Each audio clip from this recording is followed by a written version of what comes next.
Hey guys, today we are looking at 5 tips to improve your game in the booth.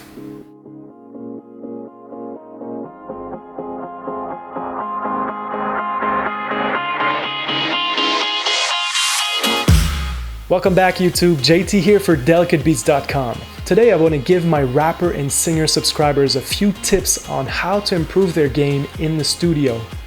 I know it can be very stressful to spend your hard-earned cash to get studio time, and by that time you get into the booth and you might be super nervous. It might be the first time you're with an engineer or a professional producer, and it'll happen that you'll pay and not deliver a great performance. So hopefully with these ideas in mind, the next time you're gonna get your A game in that studio and deliver epic performances. So tip number 1, get a home studio. I'm sure you have a computer by now, so buy a sound card and a cheap microphone. It doesn't have to be, a state-of-the-art recording facility. All you need is some equipment to record your vocals and understand the process of doing so. Well, you might say, I don't have money for beats, or I can't write lyrics for...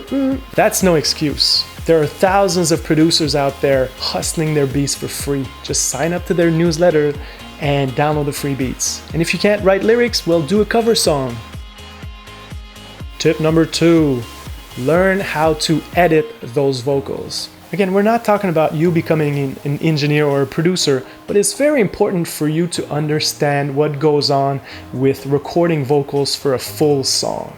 So learn how to edit the vocals, how to choose the best takes, how to be critical, how to stack harmonies, how to layer the different lead vocals, backing vocals, and ad-libs.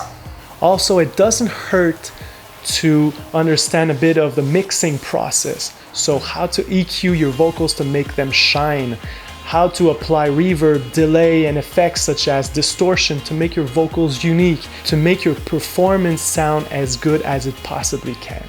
At the end of the day, only you know how to make your vocals sound the best they can.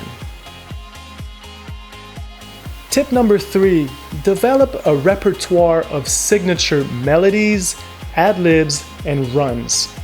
That way you get a very unique sound, but also you are able to improvise in the studio when, for example, the producer doesn't like the melody you're singing. So it's very useful to be able to improvise when a producer plays a new beat or you need to find better melodic ideas. What I'm trying to say is have all of the tools in your arsenal to be able to keep those creative juices flowing when the clock is ticking and your money is running out. Tip number 4, develop a workflow for recording full songs. It's very easy to hope that the producer has a plan for you to record the whole song from verses to pre-chorus to bridge to chorus and so on and so forth. But the truth is, only you know how to get through that whole process, because you have to be comfortable when recording those vocals. So have a technique or a plan on, starting with the lead vocals, then maybe going for the chorus and stacking these harmonies, and then going back to recording backing vocals for the verses or the bridge, and then a final pass for ad-libs, for example. Know what's best for you. Also, know what kind of headphone mix you want when recording your lead vocals, your back vocals, and your harmonies. That'll go a long way into getting more credibility in front of the engineer and also help them deliver the best performance as well, because it's teamwork at the end of the day. Tip number 5, warm up. Like any other sport, you need to stretch those muscles and get them warm so that when you need to deliver peak performance, these muscles are ready.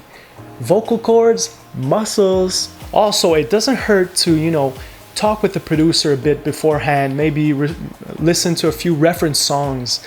That way you can loosen up, and when you get into the booth, you're ready, you're relaxed. In the first few takes, you can deliver the greatest performance. Do not fall into the trap of warming up in the booth. It'll take time and energy, and you don't want to waste those in the first few minutes or hours of the session. I have one additional tip for more seasoned vets out there. Know your range. when you pick beats or you start to write lyrics to a song, make sure that your voice shines in its proper register. Make sure that you know where you're comfortable singing and when you're not. That way you can either tell the producer, well, the song is a few semitones too high for me, or it's a bit too fast, and stuff like that. That way you can always deliver the best performance without forcing your voice.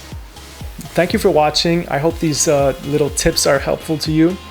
And if you have any questions or want to keep the discussion going, obviously there are the comments below for that.